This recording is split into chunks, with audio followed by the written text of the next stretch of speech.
Байзақ ауданында жергілікті атқарушы органдар халықпен тығыз байланыс орнатудың жаңа форматына көшіп жатыр. Осы уақытта Бурыл ауылдық округі аппаратына ашық әкімдік алаң ашылды.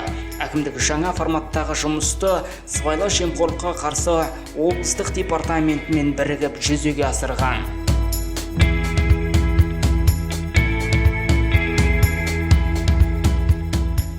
Ашық әкімдік алаңының ашылуына сыбайлас жемқорлыққа қарсы облыстық департамент басшысының бірінші орынбасары Равиль Төлебаев пен аудан әкімі Нұржан Молдиярұлы арнайы қатысты. Олар бұндай орталықтың халық пен әкімдік өкілдеріне бірдей тиімділігін айтып отыр. Аудандық деңгейде сервистік әкімдіктер ашу үрдісі бұл республика бойынша қолға алынып жатыр. Барлық облыстарда аудандық деңгейде ашылып жатыр. Ал ауылдық деңгейдегі ашық әкімдік бұл облысымызда ең бірінші болып ашылып жатыр. Кешенді түрде қызмет алу мақсатына біз осы арқылы жететін боламыз.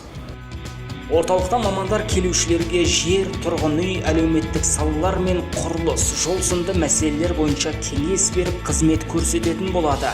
Келушілер үшін күту залы, тегін Wi-Fi мен арнайы өз-өзіне қызмет көрсету бұрышы орналастырылыпты. Сонымен қатар мұнда ауыл әкімі мен орынбасарлары тұрғындармен ашық диалог форматында жұмыс істеу үшін Open Space залдары құрылған екен. Онда ауыл әкімінен бөлек оның орынбасарлары өз салалары бойынша апта сайын азаматтарды жеке мәселелері бойынша қабылдай алады. Аудан басшылығы бұл ауылдан бөлек тағы 6 ауылдық округтың осы форматта жұмыс істейтінін айтып отыр. Мерей Байетмир Жанер Булатов, Тара 24 Байзақ ауданынан.